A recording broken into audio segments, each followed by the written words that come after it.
Hey folks, this is Jake Davis with an on-the-fly review for you. And this morning I'm talking about the Addams Family from 2019, the animated remake from Sony Entertainment.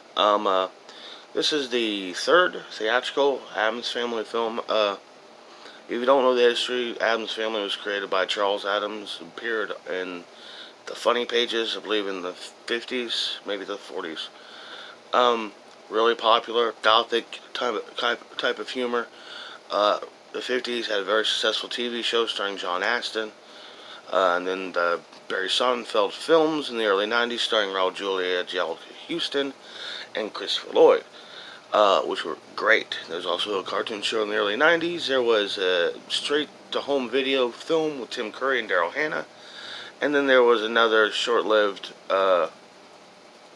live-action TV show in the late 90s on Fox. I think that covers it all that we've had for the Addams Family. And now this kind of reboot of the family 20 years later. The whole setup here is really kind of an origin. The movie's opening, prologue is basically how Morticia and Gomez meeting, their hometown people being scared of them fighting Lurch, and them finding their big haunted castle that they call home. This version is actually an abandoned insane asylum. And then we jump ahead 13 years, and it's the coming-of-age story for Wednesday and Pugsley. And the movie focuses more on Wednesday and Pugsley, and that's really my criticism of it. Nowhere near enough Gomez. I thought Charlize Theron and Oscar Isaac were terrific choices for Gomez and Morticia. I mean, they could play those roles live action. They're such good choices. Nick Kroll, I'm still kind of up in the air because I understand why he did what he did, but at the same time, he's really just doing an impression of the guy who played Uncle Fester back in the 50s. And he's a better voice actor than that. He's better than that. That was probably just the direction.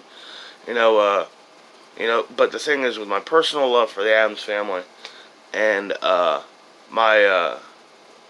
the great cast they had here with Theron and Isaac, and with Conrad Vernon, who was involved in the Shrek films. I had high hopes for this movie, and I walked out seriously disappointed. Now I'm going to give it 2.5 stars, and I'm bummed out to give it 2.5 stars. The antagonist is just your typical goody two-shoes type person, and I don't know, it really kind of felt like the movie, comes down to that this film to me had less energy and less imagination, and it's a cartoon, and it had less imagination and life than a nearly 30-year-old live-action movie. Yeah, man, I just kind of feel they blew it with this. I didn't hate the film, but I expected so much better. I really did. Anyhow, yeah, 2.5 stars for the Addams Family 2019. I didn't really care for it. My daughter liked it, though. Anyhow, I hope y'all like this review. Share, subscribe, comment, all that wonderful stuff. I'm Jake Davis, and I'll catch you on the fly.